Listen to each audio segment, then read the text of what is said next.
Tá gravando aqui já. Quando você quiser. Lembrar Pode de fazer a começar. chamada por último. Começar, rapaz. Boa noite, galera. Há quanto tempo? A gente voltou aqui com mais uma oficina que vai funcionar como se fosse uma oficina de férias do clube, porque as aulas do clube de fato só vão retornar em outubro. E para vocês não ficarem ociosos durante esse período, a gente decidiu abrir algumas vagas para a oficina Dev na Prática, que a gente vai estar mostrando um pouco sobre como trabalhar em equipe fazendo um projeto de desenvolvimento na prática mesmo. Então a gente vai estar mostrando aqui nessa oficina como se fazer, utilizar métodos ágeis para poder melhorar o desempenho do desenvolvimento. A gente vai estar aprendendo a fazer também, sei lá, a questão de interação humano-computador, do protótipo do programa, a estar fazendo realmente a implementação do programa e estar seguindo todos os passos para poder conseguir fazer ele em um tempo bem eficiente.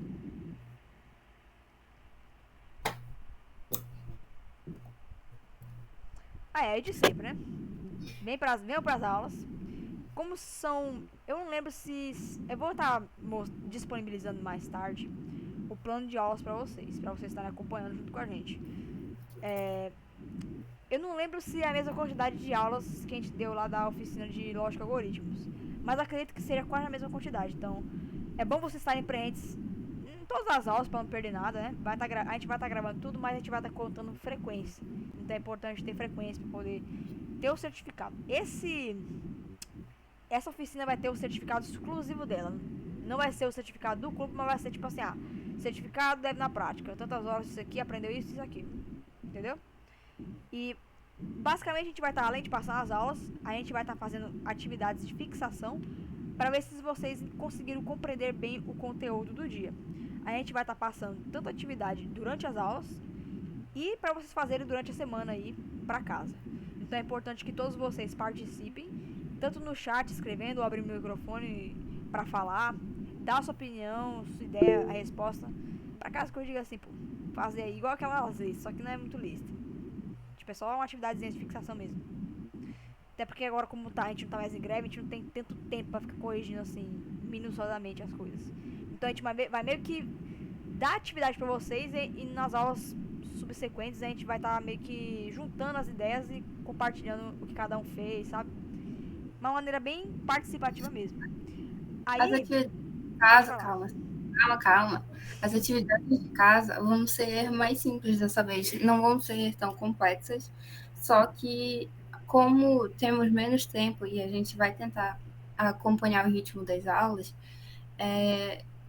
seria bom, caso vocês não puderem fazer atividade naquela semana, vocês avisassem, eu vou ter uma prova nesse período aqui, vocês podiam, por favor, aumentar o prazo ou algo assim, porque senão vocês vão ter problemas com a quantidade de pontuação para obtenção de certificado. Então, por favor, avisem previamente e não só depois que a gente já deixou, já cortou a lista da nossa contagem. Isso. Aí, como vocês estão vendo aí, atividade em aula participativa vai valer 5 pontos no total. Atividade de fixação vale 4 pontos, que é atividade de fixação no caso aqui, as que são para casa, né? E a frequência vai valer 1 ponto. Então, quem tiver mais de 7 pontos no final da oficina vai conseguir o certificado de 56 horas. Pode passar. Aí acabou que a gente explicou, mas vai ficar de reservado. Vai ter como você participar da aula abrindo o microfone ou falando pelo chat. E vai ter as atividades para fazer fora das aulas. Vou passar essa parte aí. E Calma aí. agora, o Bruno voltou, hein? Eita, Bruno, que a gente tá de olho em você, hein? Dessa vez é liberado falar aproximadamente como o Riquelme, mas, por favor, em ordem, tentem levantar a mão para poder todo mundo participar. Beleza, então vamos começar. A outra coisa interessante, no curso de quem faz engenharia de computação, eu não sei sistemas, porque eu não parei para ver o PPC de vocês que faz esses sistemas. Mas engenharia de computação, vocês vão ter uma disciplina chamada engenharia de software, que vai ter muito a ver com o que a gente vai ver nessa oficina. Então, vocês estudando essa oficina vão ter um certo, como é que diz? uma certa visão do que vocês vão ver nessa matéria? Vocês também tem? Rapaz, assim, não vou nem falar nada, né?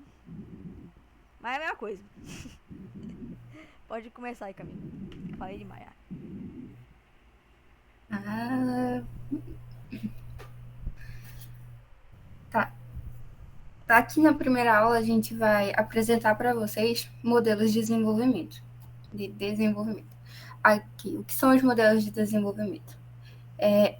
Eles têm como objetivo acelerar as entregas de projeto e dividi-lo em ciclos menores para o cliente final. Isso permite corrigir problemas rapidamente e ajustar planejamentos durante o processo. O que seria, no geral, os modelos de desenvolvimento? Além disso, a gente pode entender como Lembra que quando a gente estava falando para vocês em lógica de produção, a gente dizia dividir para conquistar, certo?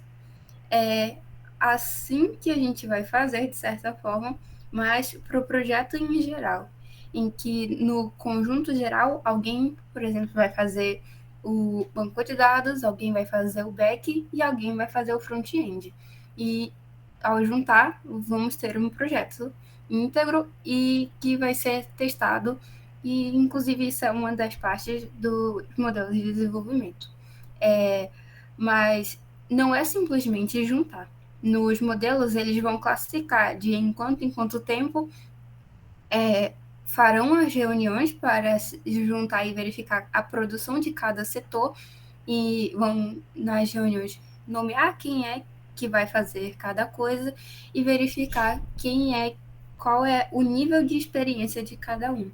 No geral, todo modelo vai ter um padrão quase que assim, fazendo com que o projeto caminhe sempre com atualizações e todos possam ter uma função e não fiquem ociosos, assim otimizando o tempo de entrega e fazendo com que o cliente possa ver também o desenvolvimento do sistema, porque assim, caso ele lembre de uma nova função que tenha que ter no projeto, ou que seja necessário retirar algo, vai ficar mais fácil, já que o projeto não vai estar finalizado ao ele ver a primeira vez o que que seja que ele queira, o sistema em si. Tem algo a adicionar, Eduardo? Não.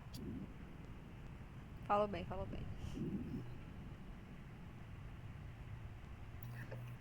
Ai, explica o manifesto aí, quer?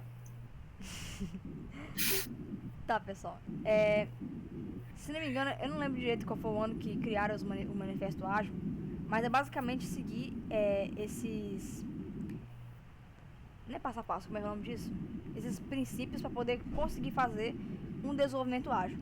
O primeiro princípio são 12, né? O primeiro princípio é a garantia de satisfação do consumidor com a entrega rápida e contínua de softwares funcionais. O segundo é mudança de requisitos, mesmo no fim do desenvolvimento, ainda são bem-vindas, igual a Camille falou, tipo, como o projeto é apresentado para o cliente em módulos, tipo, a gente terminou uma parte aqui e mostra para o cliente. Ele consegue adicionar mais requisitos, que a gente vai explicar mais pra frente, que são requisitos, no meio do desenvolvimento, ou até no fim, como aí falou. Terceiro, frequentemente são entregues softwares funcionais. Quarto, desenvolvedores e pessoas relacionadas aos negócios devem trabalhar em conjunto até o fim do projeto. Isso é muito importante porque às vezes a gente acha que a gente entende muito de um assunto, mas na verdade acaba que as coisas se complementam. As pessoas que cuidam da parte de conversar com o cliente vão estar entendendo muito mais do que o cliente precisa do que quem está desenvolvendo. Quem está desenvolvendo vai fazer realmente algo que seja funcional, algo que seja robusto, mas é importante entender o que vai ser melhor para a pessoa que vai estar utilizando o programa, para o usuário. Quinta, construir projetos com indivíduos motivados, dar-lhes ambiente e suporte necessários e confiar que farão o seu trabalho. Basicamente, a questão do trabalho em equipe, de todo mundo estar na mesma sintonia. O sexto, uma conversa face a face é o método mais eficiente e efetivo de transmitir informações para e dentro de uma equipe de desenvolvimento. Basicamente, reuniões frequentes, pode ser até online essas reuniões, a maioria delas são, na verdade, mas desde que você converse com a pessoa, tipo, sem ser por mensagem ou por e-mail, fica muito mais fácil de você coletar informações e transmiti-las. Principalmente quando você vai conversar com o cliente.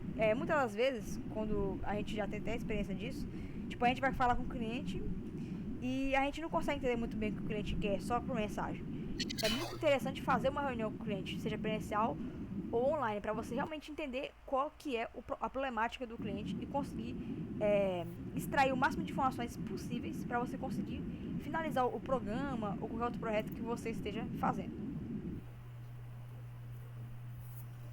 Os outros 6 tópicos do Manifesto Ágil o 7, software em funcionamento, é a principal medida de progresso. Isso aqui é um adendo muito especial disso, porque todas as fases de todos os métodos que eu conheço até agora, eles giram somente na forma em que o software vai se comportar, porque as melhorias, as exclusões, adições ou qualquer mudança no projeto vai depender exclusivamente da forma em que a equipe e todo mundo está conseguindo desenvolver o projeto. Porque, como a gente falou anteriormente, é literalmente o nome Manifesto Ágil, metodologias ágeis. Você está tentando fazer com que o processo de desenvolvimento não leve meses, e sim semanas. Então, para isso, a gente sempre precisa observar como é que está a medida de progresso disso. Então, o tempo e o desenvolvimento é a unidade de medida principal para se basear em como é que está o projeto. O 8º é desenvolvimento sustentável, de modo a manter um ritmo constante indefinidamente, o que entra no anterior. O 9º, atenção contínua para com a excelência técnica e para com os bons projetos aumentar a agilidade. Calma, eu buguei aqui, que tá com a letra pequenininha. Aqui, 10. Simplicidade. A arte de maximizar a quantidade de trabalho não efetuado é essencial. 11. As melhores arquiteturas, requisitos e projetos emergem de equipes auto-organizáveis. Outro adendo aqui na posição 11, quando faz a divisão de, como posso dizer aqui, responsabilidades e tarefas dentro de um projeto, é óbvio, desejável que todo mundo atenda aquilo à risca, só que não é o que acontece por causa que tem problemas, as pessoas produzem em coisas diferentes, sabe? Então, as reuniões constantes é justamente isso. Estruturar uma equipe em que, por exemplo, alguém que seja bastante, que vai cobrar mais de alguém que é um pouco mais preguiçoso, por exemplo. Seria uma boa estrutura de arquitetura. Ou pessoas que conseguem se complementar na programação. Eu vou usar como exemplo aqui algo da faculdade em que normalmente a gente se divide para os trabalhos, que é eu, a Eduarda e o André. O André é back-end. Normalmente eu e a Eduarda a gente rotaciona, mas a gente pode ser front, e a outra que não vai fazer o front faz a documentação, porque, por exemplo, o André não é tão bom em fazer documentação e ele não conhece de front, então ele deixa isso para outra pessoa fazer. E em quesito ao front, eu não me sinto confortável em fazer, e a Eduarda, apesar dos pesares, não conhece todos os tipos de diagramações, então ela prefere fazer o front em alguns momentos. Isso é uma divisão equilibrada em que as pessoas vão se encaixar no melhor produção delas e faz uma arquitetura que vai fazer produzir o projeto equilibradamente e rapidamente. O 12, em intervalos regulares, a equipe deve refletir sobre como se tornar mais eficiente, que é o que eu falo sobre rotacionar ou sobre colocar um novo líder, o que quer que seja necessário E somente em extrema, sabe, o último caso é trocar o método que está sendo utilizado. Mas isso é só se ninguém da equipe conseguir produzir. Beleza. Um dos modelos de desenvolvimento ágil que é muito conhecido é o Scrum, que funciona da seguinte maneira: temos o Product Owner, que está ali no canto, que é basicamente quem vai definir quais são os requisitos e funcionalidades do programa e vai estar dividindo isso num Product Backlog, que é basicamente uma lista de coisas que devem ser feitas no programa. Aí a gente vai ter o time, né, que é a equipe de desenvolvimento, os programadores, designers, que vão estar trabalhando no projeto. E o Scrum Master, que é quem vai estar organizando a equipe, é como se fosse o líder, que nem a Camille falou, quem vai estar repassando a atividade, quem vai estar tentando organizar a equipe de uma maneira mais eficiente e tudo mais. Aí com o Product Backlog, que lista todas as funcionalidades, é, erros, coisas assim, requisitos do programa, vão estar sendo repassadas, vão estar sendo divididas em vários sprints. Sprints é como se fossem etapas que vão durar de 1 a 4 semanas. E cada sprint vai ter determinada quantidade de tarefas do projeto total para serem feitas em um determinado período de tempo. E durante esse sprint, todo dia tem que ter uma reunião, que é conhecida como Daily Stand-Up, para revisar o que já foi feito, o que precisa ser feito, quais são os erros que está dando, se está dando tudo certinho, se todo mundo está conseguindo ser eficiente. E é isso. Esse método, a gente não vai estar utilizando ele diretamente, assim, aqui na oficina, porque a gente não tem tanto tempo, assim, pra estar fazendo ele à risca. Mas a gente vai estar tentando fazer algo, assim, similar a isso. Pode passar pra frente. O que a gente vai estar usando de fato vai ser o Kanban. O Kanban pode estar sendo utilizado junto ao Scrum, mas a gente vai estar usando ele junto ao método cascata, que a gente vai mostrar no outro slide.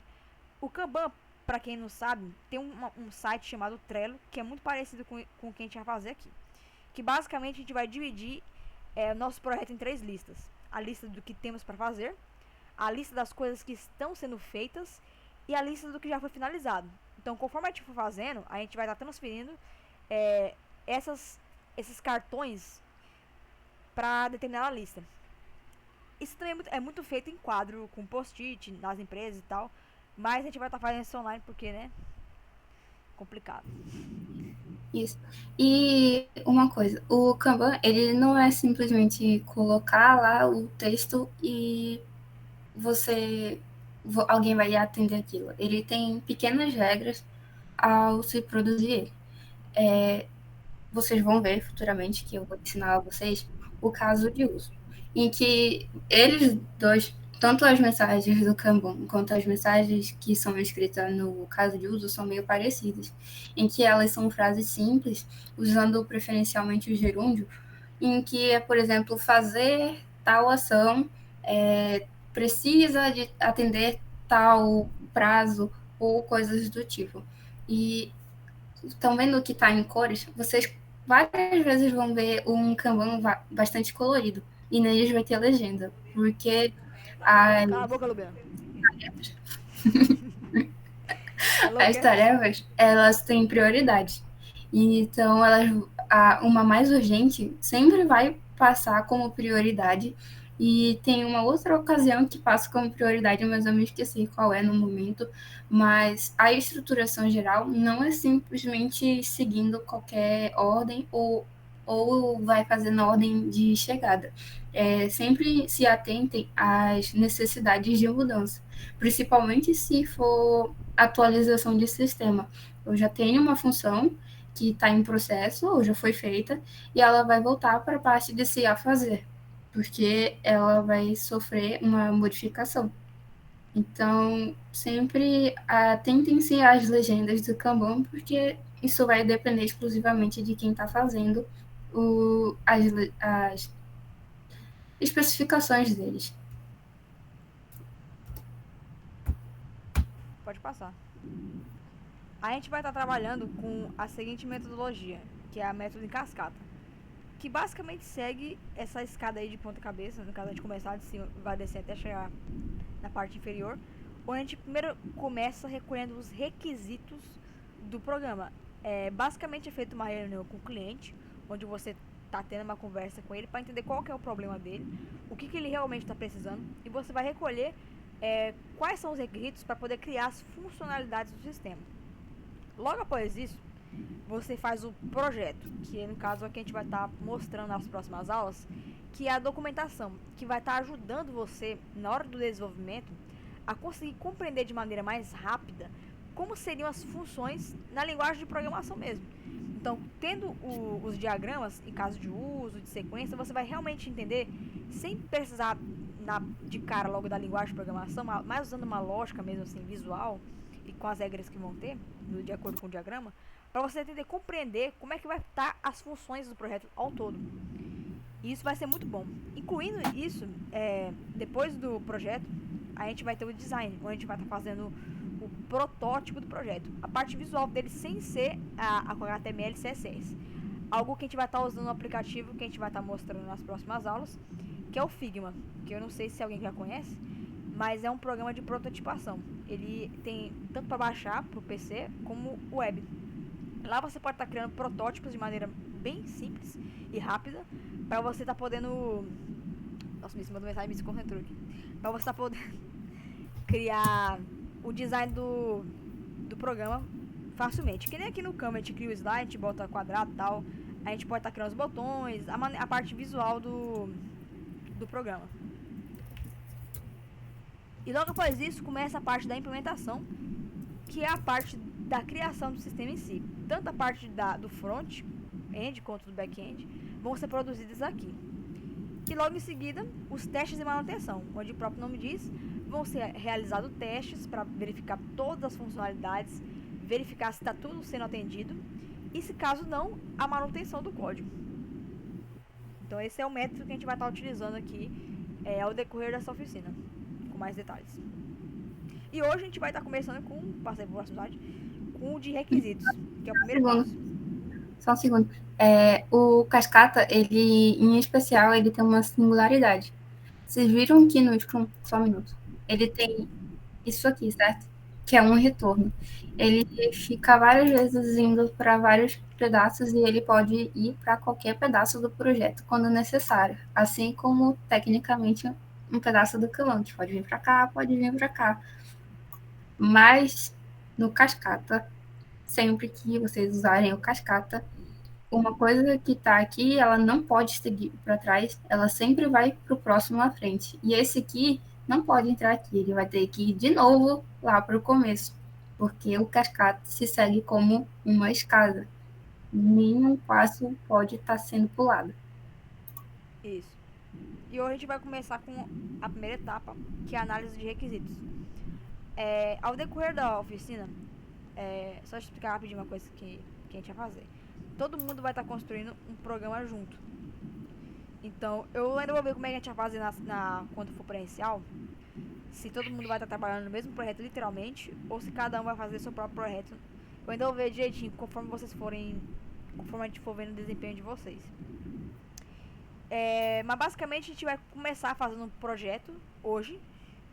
E esse projeto vai ser o mesmo projeto no final, sabe? A gente vai estar todo mundo trabalhando no mesmo projeto.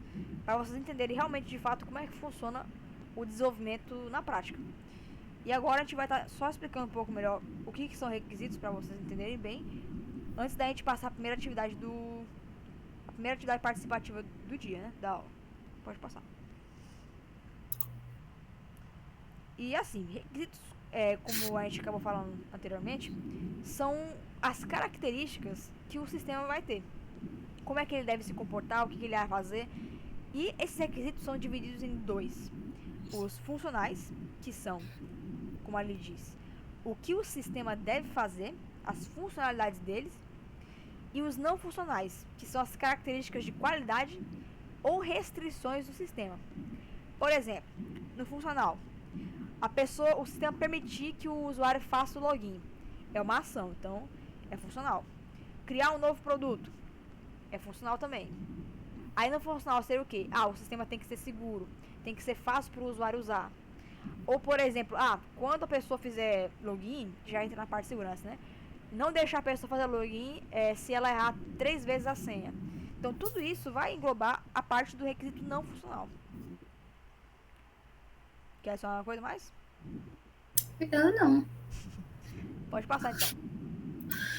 Então, a gente vai pro nosso estudo de caso aqui, onde a gente vai estar mostrando um exemplo de como seria o cliente conversando com vocês, e vocês vão estar tendo que coletar informações sobre isso. E conforme vocês vão coletar, vocês podem mandar aqui no chat ou levantar a mão para falar. Lê pra mim, por favor. A minha garganta tá doendo. É por isso que eu pedi pra tu ler. É mesmo, também tá. Tá, estudo de caso. O senhor Francisco, dono da concessionária de carros XY, contratou sua empresa de desenvolvimento de software para criar um sistema web completo e eficiente. Esse sistema permitirá aos funcionários da concessionária cadastrar, pesquisar, atualizar e excluir informações sobre os veículos disponíveis para a venda. O objetivo é proporcionar uma plataforma robusta e de fácil utilização, que otimize o gerenciamento de estoque e melhore a experiência geral de gestão de veículos na concessionária.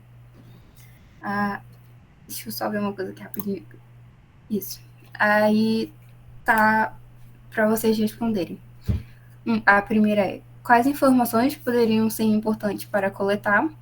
E a segunda é: quais funções são requisitos funcionais e quais são não funcionais?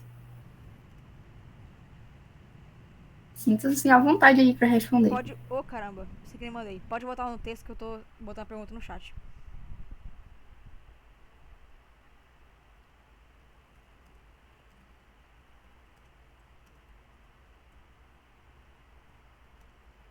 Não tenho medo de errar, lembrando. Pode falar, Riquelme.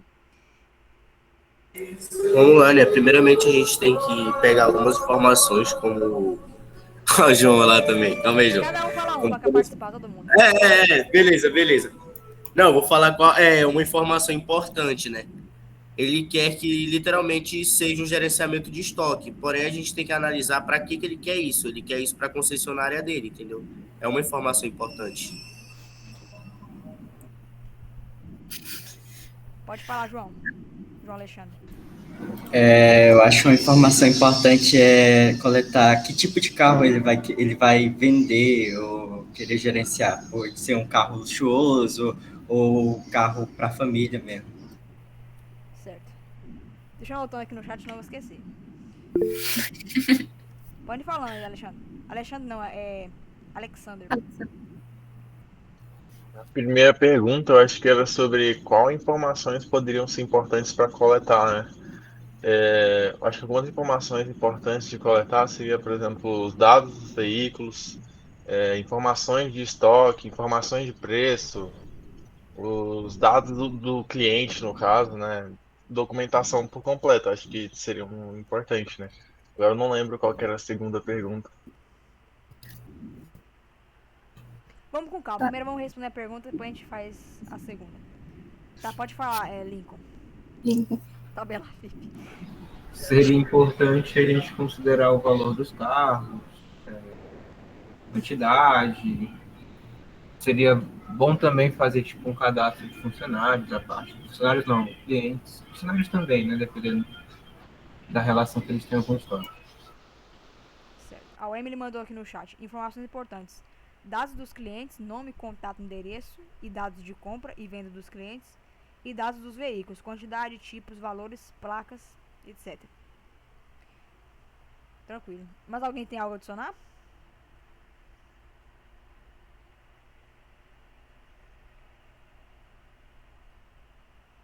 Podem falar aí, sem medo.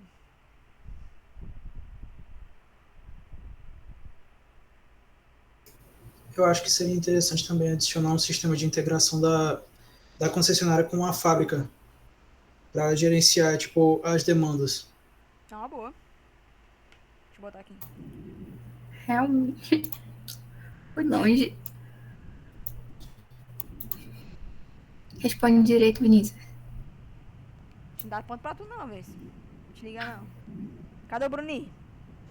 Eu acho que também seria importante não só com a concessionária em si, mas também com o Detran, alguma coisa assim, mais voltada para esse sentido. Faz sentido. Anota aí o que ele falou, por favor, que eu esqueci de anotar. Eu tô anotando o nome de quem tá participando pra não esquecer. O Roberto falou sobre a parte do Detran, porque assim, é uma coisa que a gente percebe, é perceptível, até para quem está tirando a habilitação agora, muitas das alterações de nomes e etc. é feito pelo Detran, então meio que essa integração ela ajudaria outras pessoas a comprarem, até mesmo se for um carro de revenda, entendeu? Passado para outra pessoa, tipo, passou para a concessionária, mas ele é seminovo, entendeu? Tipo isso. Entendi. Beleza. Bem, então basicamente é isso. Além dessas informações que são importantes para a parte lógica do sistema em si, também seria importante, já que vocês vão estar tanto cuidando do back quanto do front, perguntar algo em relação ao design da empresa dele, né? Como é que seria, tipo, as cores que ele tem preferência, já que ele vai estar utilizando, como é que ele gostaria que fosse a parte... não diretamente, sim, como é que você quer a interface gráfica, mas perguntar de maneira indireta para ele conseguir esclarecer um pouco melhor como é que ele quer que a experiência seja a experiência do usuário com detalhes. Pode falar, Vinícius. Essa parte de design aí, perguntar o que ele quer que o cliente enxergue na empresa dele. Se ele quer algo mais assim, moderno, se ele quer algo mais tradicional, se ele quer aquele tradicional feira de revenda, ou se ele quer uma parada mais exclusiva, tipo só coisa nova, esse tipo de coisa. Esse teu aí não contou não, hein?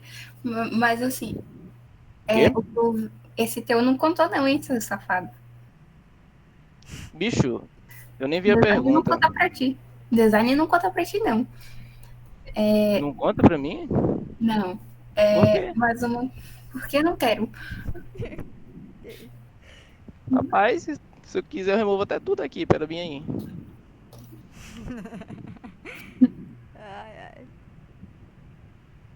A menina tá achando que tem poder aqui.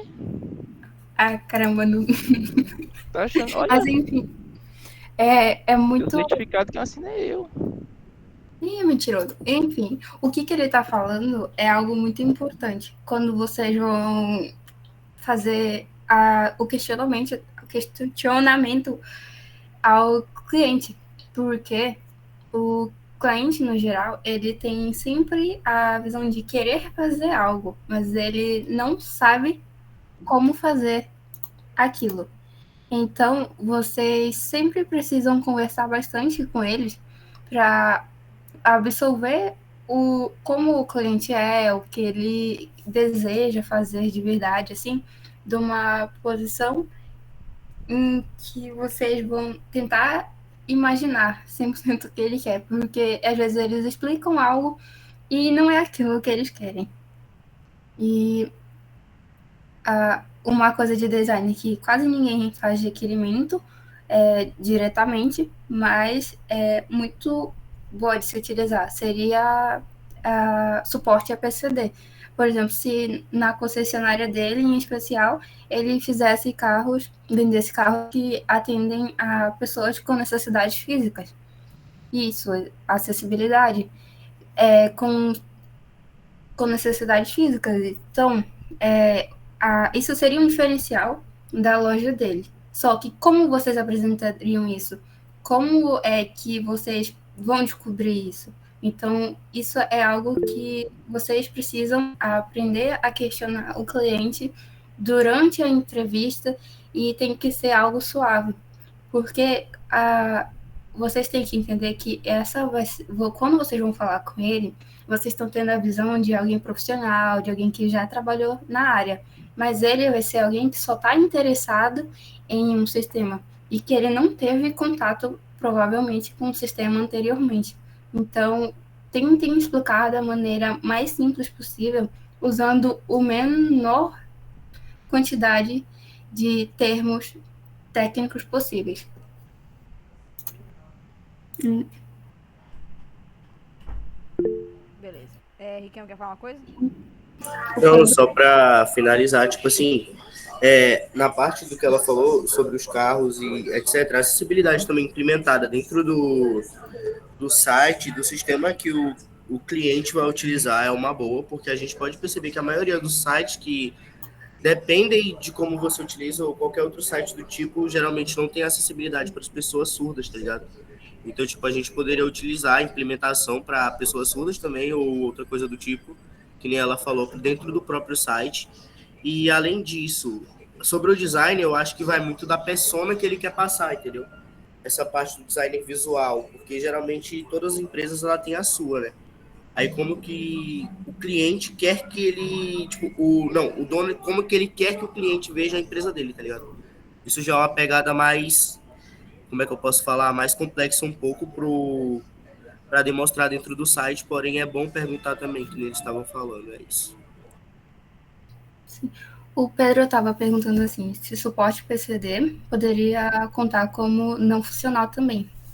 Puxando já para a segunda pergunta. Sim. Sim, não. Sim, não. Porque isso vai depender de cliente, sabe? Vai depender da situação. Assim, por exemplo, na síntese de imagens, se fosse um site que vai fazer a síntese de imagens lá, pode ser que e assim ter que ter a necessidade de fazer o suporte PCD. Por exemplo, quem tem a... Caramba, como é o nome? Meu Deus. Sei lá, hipermetropia. Ia precisar de um suporte. Ou quem tem... Como é, meu Deus? Daltonismo. Ia ser um ajuste de cor. E aí, como é algo de imagem e tudo mais, ia precisar de ter o suporte para fazer ajuste de cor. E aí, nesse quesito, ia ser obrigatório. Seria funcional. Mas em outros momentos, como, sei lá, o Cigar, se implementasse lá a versão noturna dele, seria um não funcional, porque não tem necessidade. Mas é algo que seria de bom tom ter. Alguém aí faz o TCC para botar lá em modo noturno.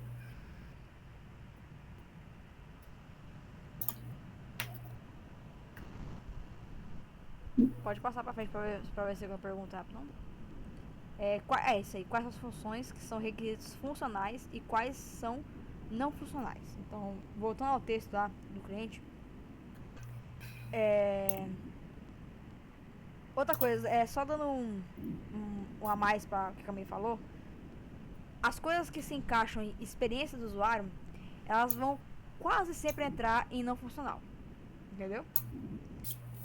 Só pra ficar mais fácil de vocês entenderem. Então, analisando as coisas que foram descritas pelo cliente, pelo seu Francisco aí, seu Chiquinho, o que vocês acham que seriam... quais são as funções do programa, primeiramente? Vamos identificar aqui. Para agilizar, porque a gente tá com pouco tempo, eu vou logo falar aqui, até que ele fala. As funções do programa que ele quer que tenha é o CRUD, né? Como o Alexandre falou. Cadastrar, pesquisar, atualizar e excluir. Certo? Fazer o gerenciamento do estoque aí. Então, além dessas funções, ele também quer que o sistema dele seja de fácil utilização.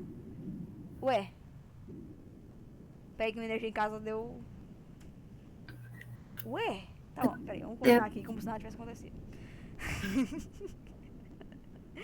Energia foi pro caralho aqui. Além de ter essas funções do CRUD, vai ter também o seu Francisco quer que o sistema dele seja robusto, de fácil utilização, e ele quer que melhore a experiência geral de gestão de estoque. Então, tudo isso que ele falou, o que é funcional e o que não é funcional.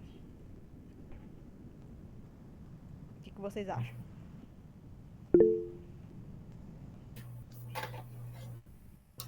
Pode falar. Eu acho que funcional é a questão ali do CRUD, né? Cadastro, atualização, deletar, por exemplo, fazer a pesquisa. E já o não funcional, no caso, seria, por exemplo, a usabilidade, né? O UX do site, a performance, a segurança. Enfim, esses com contextos que ficam mais em segundo plano, né? Então, A questão ali do CRUD, ali em si, é mais funcional e essa questão fica mais em segundo plano, como eu falei, de usabilidade, segurança, performance, escalabilidade também, né? É isso, mais ou menos é o meu ponto de vista.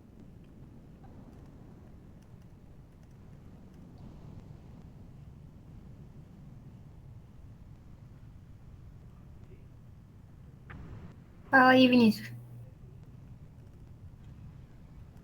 Sim, que o pessoal falou, a parte funcional, essa parte de CRUD, e a parte que o cliente interage diretamente, e a parte não funcional é aquela parte que ele meio que interage sem perceber. Tipo, quantos passos ele vai levar para fazer uma compra. Isso é a parte que assim afeta o que ele está fazendo, só que ele é meio que sem perceber. Aí, quanto tempo ele vai levar para cancelar uma assinatura ou para buscar uma informação? Essa parte não funcional. Ah, oh, meu Deus. Mais alguém? Cacete, Eduardo.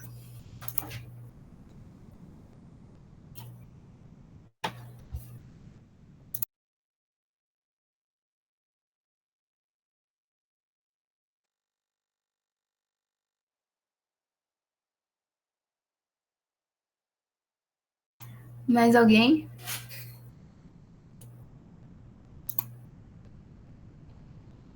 Cadê o Breder, hein? Hein, Breder? Vou te dar falta.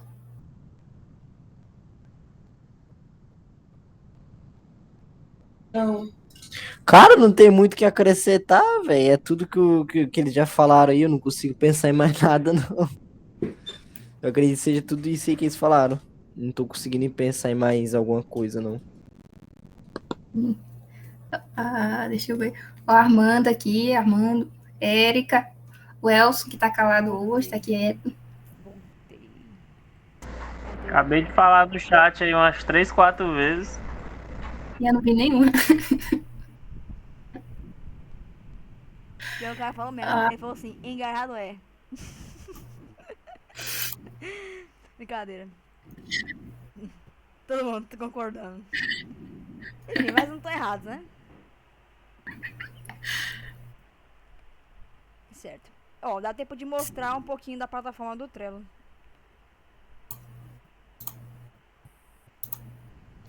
O Alexander falou sobre a multiplataforma. Realmente é algo que é um requisito não funcional, mas que deveria ser funcional, devia ser obrigatório, que é o ajuste em todas as telas, por exemplo, sabe?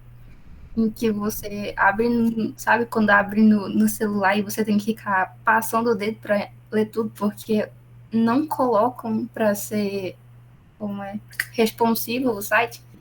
Meu senhor do céu. É isso mesmo. Triste é que não faz o CSS.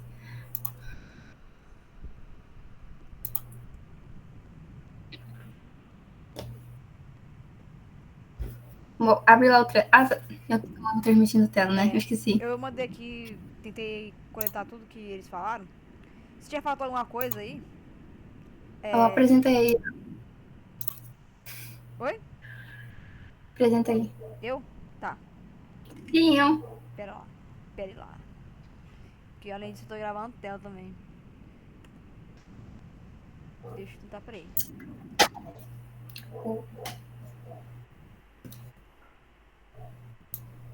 Peraí, que eu vou transmitir, cadê? Transmitir isso aqui. Estão vendo aí?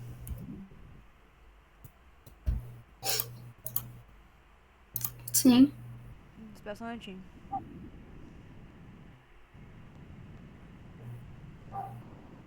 Bora, mouse desgraçado. Meu mouse tá meio ruimzinho. Não tá clicando. Tá. Aqui tá de uma maneira bem tosca, porque faz muito tempo que eu fiz isso aqui. É de um projeto que eu fiz pra um trabalho de engenharia de software, que foi pra fazer um sistema de evasão de alunos. Então, tá quase tudo pronto, menos a manutenção, que eu simplesmente dei o foda-se no caso, toquei no código do sistema. Mas é basicamente isso. Se eu vim aqui e puxar, tipo, o que a gente tem pra fazer? Tipo, tudo isso aqui seria o que nós teríamos que fazer ainda. Carai. Que mouse tá meio coisado. Então a gente tá em andamento aqui a parte de recolher os requisitos. Então a gente veio que passou pra cá. Recolhemos os requisitos, concluímos essa parte. E a gente vai passar pra documentação. Nossa, o mouse tá horrível. A gente vai passar pra documentação, então vai ficar em andamento. Então é basicamente assim que funciona. Esse site aqui do Trello é só um deles, mas também tem o Notion, que já é um pouco mais complexo. Eu acho muito bom, melhor que o Trello, inclusive. Mas por enquanto a gente vai estar usando o Trello por ele ser bem mais simples de estar utilizando. Acredito eu que tenha como usar em equipe também, né? Não sei até quantos membros em equipe, mas tem como usar em equipe e é interessante. É bem bonzinho até. Aí aqui eu coloquei uma legenda, igual a Camille falou, que os posts geralmente são de cores diferentes, pra ficar mais fácil de, quando bater o olho, visualizar. Então eu botei aqui requisitos vermelho, que for verde projeto, ou seja, documentação, design protótipo. A implementação, que é o roxo, que é banco de dados, criação dele, né? A criação do site HTML, CSS, as funções em PHP, que no caso já é a linguagem que a gente vai estar usando nessa oficina, porque ela é mais simples da gente estar mostrando a questão do Web 2, né, da interação com o usuário, na minha opinião, né? Na minha humilde opinião, de pessoa que programa em PHP há uns aninhos. Verificação, que é a parte que eu falei, de realizar testes e verificar o que precisa ser melhorado no sistema, melhorado e corrigido. E é isso.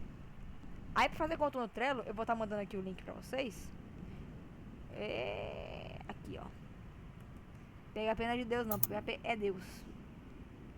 Ou na moral, quem fala mal de PHP é porque escutou do ouvido dos outros, né? Porque usou PHP pra falar mal não.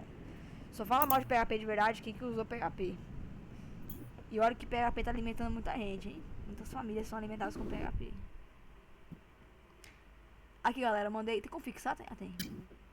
Ó, eu fixei aí o link do Trello. Vocês criam uma conta nele, que a gente vai estar utilizando ele pra poder organizar as coisas que a gente vai fazer com o decorrer do projeto. Então fica de tarefa de casa aí pra vocês, criar a conta no Trello e organizar essa parte para fazer em processo e concluído. Aí vocês vão fazer o quê? Caraca, velho, eu demorei uns 50 anos pra entender esse negócio do Hendrick aí.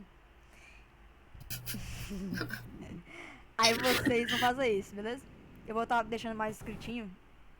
E se a Camila quiser botar mais alguma coisa pra fazer, mas acho que por enquanto é isso que tá de boa. Aí vocês vão pegar tudo que vocês listaram hoje de requisitos. Não só que vocês listaram, mas o que os colegas listaram também. Vão abrir uma aba e vão estar escrevendo aqui. Requisito tal. Ó, tem uma função bacana aqui, não sei se vocês estão vendo. Deixa eu criar um do zero aqui pra ficar mais fácil de mostrar. Não sei se essa aqui que cria. Tá escrito criar, o bicho. Não, perguntar assim. Aqui, criar quadro. Vou chamar aqui de... Deve na parte. Faz tempo que eu não uso o Trello. Eu gosto mais do Notion. Olha só. Aí aqui, pessoal, vocês vão clicar em adicionar uma lista. E vamos botar aqui, a fazer. Ou para fazer. Parece em português de Portugal falando a fazer. Em processo. Feito. E legenda, se vocês quiserem ter a legendinha para ficar mais fácil de ver. Então, para fazer, tem muita coisa para fazer, né? Temos a parte dos requisitos.